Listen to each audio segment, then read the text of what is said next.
So right now, Sunny, we can see that there is a huge separatist movement going on or growing in Alberta. And this is and a fun fact, this is not just the first one. There have actually been attempts, not like Quebec. That's important to note, not like Quebec, because Quebec actually went through the referendums, official referendums, where the people vote two times, and I think the last one that they had was in 1980s. But again, Alberta, this is not the first time. Three times Albertans have tried to separate from Canada. They did not have officially a referendum vote, but this time you don't know, because until 2026, you don't know what's really going to happen. And before, the petition threshold was to get 20% of the signatures of all the provincial electors. So what it says is in so UCP government, the United Conservative Party, this party was first formed by Jason Kenney. He was a part of Stephen Harper's government. He came out, he resigned from the Conservative Party and formed his own party, United Conservative Party. In 2021, he was the premier in Alberta, and he came out and he said he introduced something called a Citizen Initiative Act, which allows all the eligible voters in the province of Alberta to propose legislative initiatives or policy initiatives, and referendums are something a part of that, a proposal for referendum, what citizens can actually go ahead and try to get petition signatures on. Now, what does this really mean for those of you who really don't know about this? So a petition of a person, a citizen, an eligible voter in the province of Alberta should start and should meet with the chief electoral officer, and they should tell the chief electoral officer, this is what I want and this is what I'm going to begin with. That before, the person had 90 days to collect about 20% of the signatures for them to be able to begin a referendum or a policy initiative. But Danielle Smith recently increased, so it lowered the threshold from 20% to 10%. So now the person would have to get 10% of the signatures from the province's eligible voters. And she also increased the timeline from 90 days. So instead of getting all the signatures in 90 days, now you have 120 days, so an extra month. So 4 months in total, and you have to get 10% of eligible signatures from eligible voters in at least 2/3 of ridings in Alberta for a citizen to be able to initiate a referendum in Alberta. And when once they have all these signatures, the Lieutenant Governor General of Alberta, they will hold a provincial election where all the elected member parliaments in the province, they will vote, where they say yay or nay, to see if they really want to separate or not. But that is something really far-fetched, in my opinion, at least, Sunny. In at least my side, in my opinion, I think that is really far-fetched, because there are so many things that the people have to consider before they actually go through this referendum. And if you actually see, there was a very recent Angus Reid poll that was taken place, which said only 19 to 21% of the people in Alberta who participated in that polling that came out and said yes, they would vote, and roughly 50% of the people saying that they want Alberta to be heard in the federal election, but they do not want Alberta to separate. Before I continue on this topic, any thoughts, Sunny? I think this has been a long-standing approach by Alberta. This is not years, this is like decade-long history where Alberta has always seen itself to be as a nation's engine. We keep coming back to the same statements for years and years that this is economic engine, this is Canada's engine, which is trying to bring GDP to the table for Canada itself. This approach of Albertans has things that are going in good direction, which is the population density of Alberta and the GDP that Alberta is bringing in. It has been more. So compared to the rest of the states, compared to the rest of the provinces, which in tells that Alberta has been a sector where there's a lot of either being in the oil sector or the gas sector or the energy sector in itself, but there's a lot of innovations, there's a lot of growth opportunities that Albertans or the Alberta has brought to the table, or there's a lot of taxes that Alberta has collected and given to federal, but the distribution has not been equal. Now, equalization also began in 1957, and as per the records, Alberta has reaped not a single penny since 1965. That was the one and only payment in the last 60 years. So you can imagine the frustration that is happening for all these years for people that have been living for throughout the history for Alberta. So this is not just a year or 2 years thing. This has been a long history of stance that Albertans have taken, and they have been trying to. I think you're right in the stance where the general populace is not trying to separate the Alberta, but trying to bring these issues up to the federal state so that they can have a say. They can hear them what the Albertans actually need. For example, the policies like carbon tax, the policies like pipelines, the bill like Bill C-69, all of these things are being in question as to how Alberta is approaching their energy sector, how the government is seeing Alberta, and how they can try to put policies in place that actually benefit Alberta and not hinder their growth itself. So these are the things that have strangled the Albertans economy in a way that they are thinking that okay, we need to have a separatist state title in itself for the Alberta to function properly. And I don't think so they're wrong in the approach. We need to look at each provinces, see what fuels, what minerals, what innovations, maybe auto industry, any industry that a government or province is actually good at. I think the innovation has to start from there, not to cut it off. Let me ask you this question, Sunny.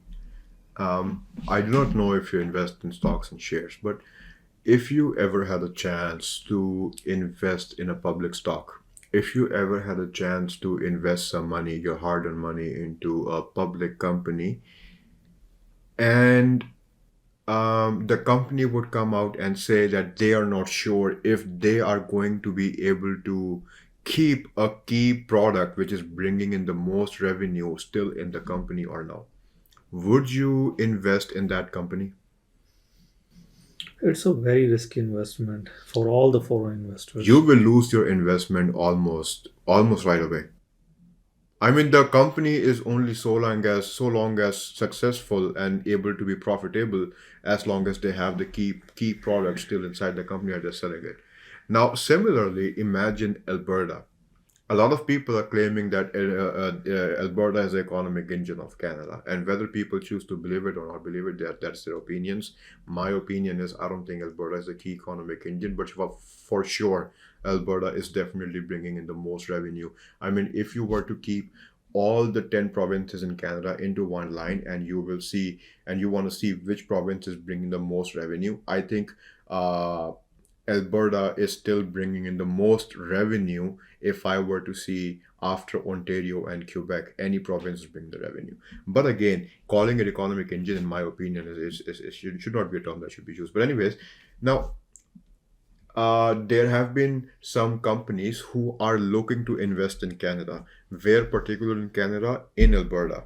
And these companies are not so sure anymore if they want to invest in Canada, in the oil and gas sector, especially. If that is the only one thing that Alberta has to sell and offer, investments will not come through. And you know the reason?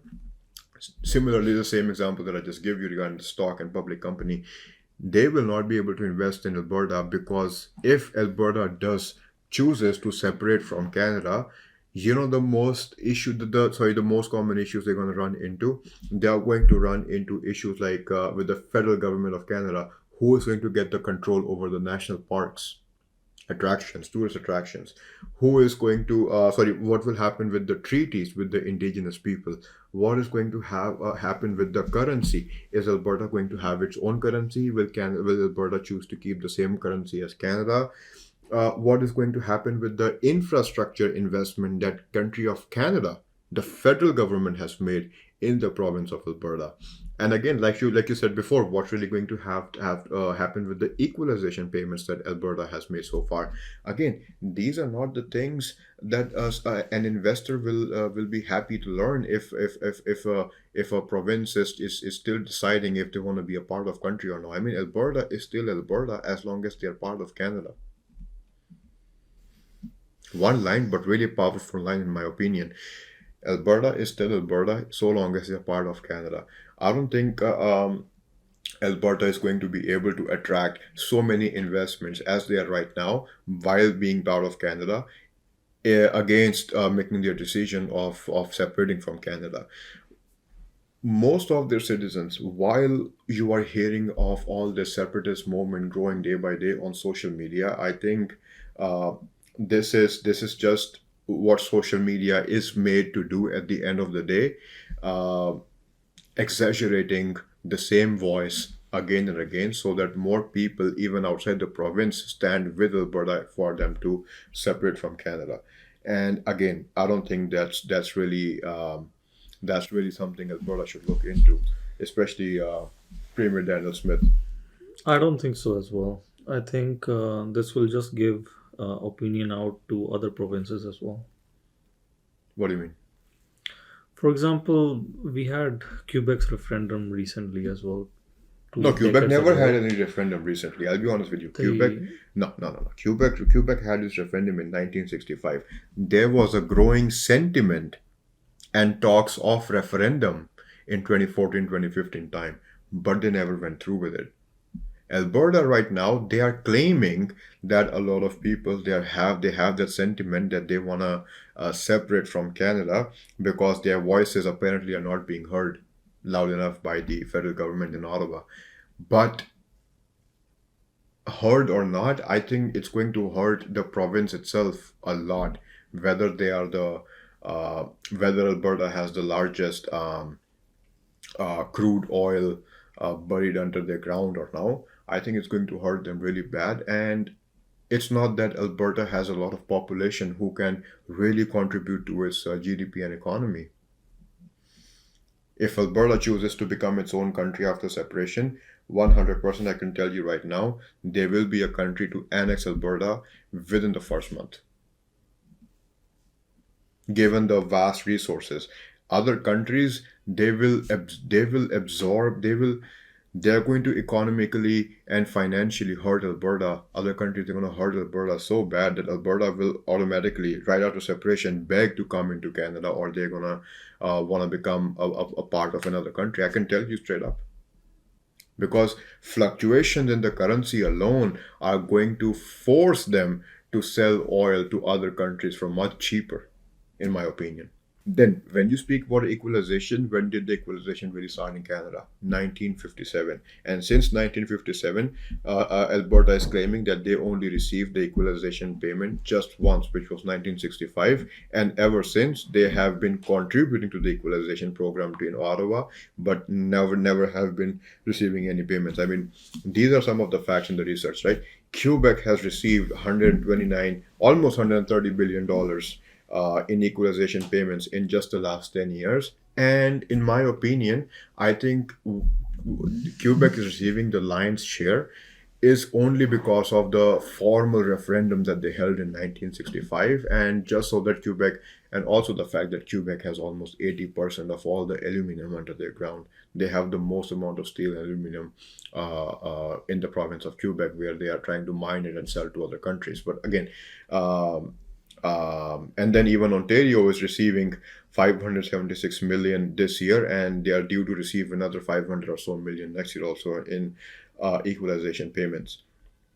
And Daniel Smith, and I actually did what is fair, it is fair, and I think this is something a fair thing, which even I can agree with with the Premier of Alberta, Daniel Smith, that all the four big provinces should receive somewhat same per capita payments through this equalization payments.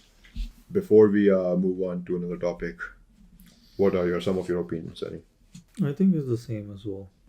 The only other difference is I want to see out how this plays out in terms of the federal government. Federal government Mark Carney has been an authority where he has been approaching Canada as one united nation. So he has been approaching from that stance, taking Alberta's approach in that, or Quebec's own movement going on as well. Not right now, but previously.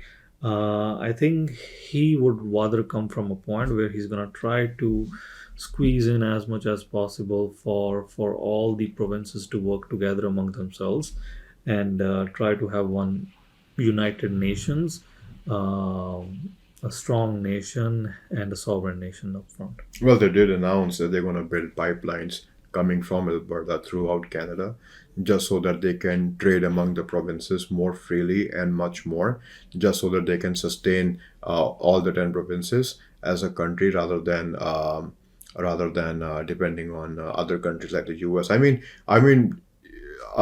the campaigning as well, we found out that for Albertans, it was much easier to trade with the US rather than with Canada itself, with other provinces, in terms of shipping, exporting and importing oil and other shipments. So, very, very interesting things that are about to happen.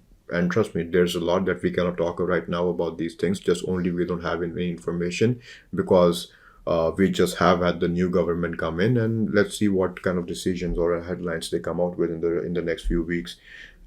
This podcast also is being recorded as of June 1st here. Anyways, moving on to the second topic. The last topic.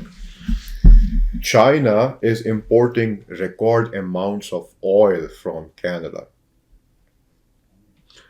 Somebody just switched their girlfriend. Looks like Canada is the new girlfriend and US is the ex. Right, Sunny? So ever since the trade tensions with the US, Chinese people have slashed, the government in China, the CCP, they have slashed the amount of oil they are trying to import from the United States in favor of the oil from Canada. And what Chinese are claiming that the crude oil imports from Canada align more for the refineries that they're importing already from countries like Russia and Iraq. And to be clear, and just to state the fact, this is not largely because of trade tensions with the US. I mean, Chinese people, that is the CCP, the government in China, they already were importing oil from Canada ever since Justin Trudeau bought the Trans Mountain pipeline from that the Kinder Morgan, the US company, and they built out that pipeline to increase the shipment of number of barrels from Alberta to BC, the port in BC. But they only accelerated. The government in China only increased the amount of oil that they are now importing from Canada. And I think it is less than 10% of what they are importing from US versus it used to be a much greater amount that they used to take from US. And I think this is also largely due to a reason because of Venezuela. I think it was Donald Trump. Liberation Day, April 2nd, he said any country who would be trading with Venezuela would be subject to 25% tariffs. And I think China also made a decision there to import from Canada just so that they don't have additional 25% tariffs slapped on their goods coming into US.